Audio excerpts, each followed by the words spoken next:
नमस्कार, मैं हूं आपके साथ नितेश सिंह और आप देख रहे हैं चिड़िया उड़। आज के इस विशेष कार्यक्रम में आपका स्वागत है। आज हम केंद्रीय मंत्री अमित शाह जी द्वारा दिए गए इंटरव्यू का विश्लेषण करने वाले हैं। जानेंगे कि उन्होंने अपने हालिया इंटरव्यू में क्या कहा।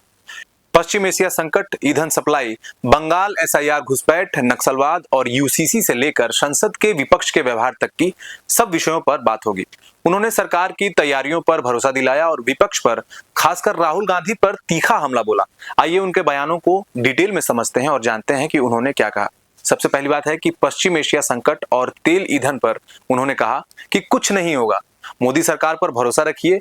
भारत किसी युद्ध में शामिल नहीं होगा, किसी का पक्ष नहीं लेगा और सभी से अच्छे संबंध हैं और वो बने रहेंगे। पेट्रोल और डीजल की बात करें तो घरेलू एलपीजी की कोई कमी नहीं है, बफर स्टॉक पर्याप्त है। कमर्शियल एलपीजी को जानबूझकर घटाया गया है ताकि जो घरेलू स्टॉक है उनको सुरक्षित रखा जाए। अगर कीमत बढ़ती है तो सरकार एक्स्ट्रा खर्च उठाने को तैयार है। विपक्ष पर आरोप लगाते हुए उन्होंने कहा कि विपक्ष जो है वो अनावश्यक पैनिक फैला रही है और ये अफवाह फैला रही है कि भारत में लॉकडाउन जैसी स्थिति बनने वाली है। उन्होंने बंगाल चुनाव पर बात करते हुए कहा कि एसआईआर और घुसपैठ सिर्फ ममता बनर्जी को एसआईआर से दिक्कत है, बाकी राज्यों में सब कुछ एकदम नॉर्मल चल रहा है, सब कुछ बढ़िया चल रहा है। बंगाल को घुसपैठियों का स्वर्ग बताते हुए उन्होंने कहा कि एसआईआर अगर लागू होता है तो घुसपैठियों की पहचान करना आसान होगा, वोटर लिस्ट से उनका नाम कटेगा और ऐसे लोगों को देश से बाहर करने में हमें मदद मिलेगी। आईपैक रेड पर उन्होंने बात करते हुए कहा कि आखिर ऐसी क्या वजह थी कि ममता इतनी जल्दी वहां पहुंची, कंप्यूटर में ऐसा क्या छुपा था। आगे उन्होंने कहा कि जितना रोना है रो लो। नक्सलवाद पर उन्होंने बात करते हुए कहा कि 31 मार्च 2026 तक देश नक्सल मुक्त हो जाएगा। आगे उन्होंने यूसीसी पर बात करते हुए कहा कि देश में जितने भी राज्य हैं, जहां भी भारतीय जनता पार्टी की सरकार है, हम वहां यूसीसी लागू करेंगे। सभी धर्म के लोगों के लिए एक कानून होगा।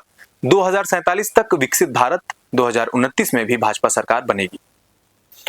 आगे उन्होंने कहा कि जो संसदीय व्यवहार है वो ठीक नहीं है। खासकर राहुल गांधी पर उन्होंने कहा कि वैश्विक संकट पर सरकार ने ऑल पार्टी मीटिंग बुलाई जिसमें विपक्ष के बहुत सारे नेता नहीं आए।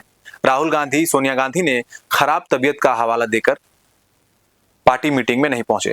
स्टालिन, अखिलेश यादव भी अनुपस्थित रहे।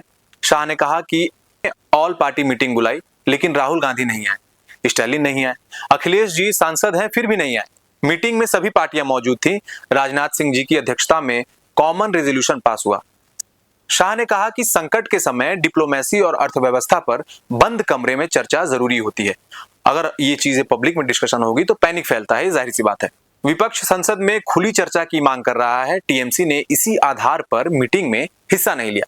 शाह ने कहा कि कुछ विपक्षी नेता इसका फायदा उठाना चाहते हैं लेकिन देश की जनता सब समझ रही है। इस मामले पर राहुल गांधी ने कहा कि सरकार अमेरिका और इजराइल का पक्ष ले रही है और ईरान के खिलाफ हो गई है। शाह ने कहा कि राहुल की ये बातें अजीब हैं, वो दोपहर में कुछ और बोलते हैं, 5 बजे के बाद कुछ और बोलते हैं। राहुल गांधी जी अजीब किस्म के व्यक्ति हैं।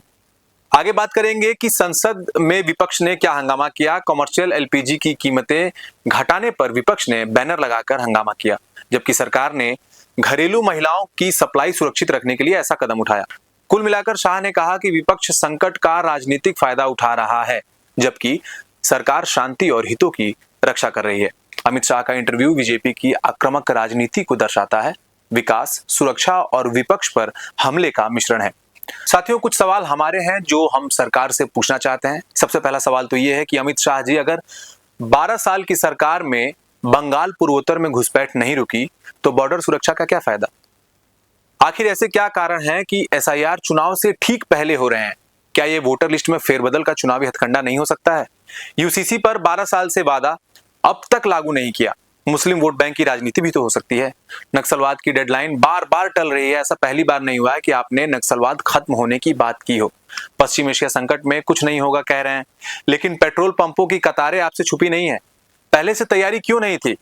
पहले से अगर डिप्लोमेसी में इतनी चीजें चल रही हैं तो सरकार को पहले से अपनी तैयारियां कर लेनी चाहिए थी। संसद में विपक्ष को हंगामा करने का आरोप लगाते हैं लेकिन खुद महत्वपूर्ण मुद्दों पर चर्चा क्यों टालते हैं?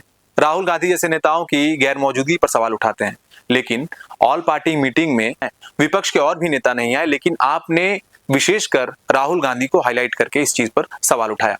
क्या सरकार विपक्ष को ठीक से मैनेज नहीं कर पा रही है?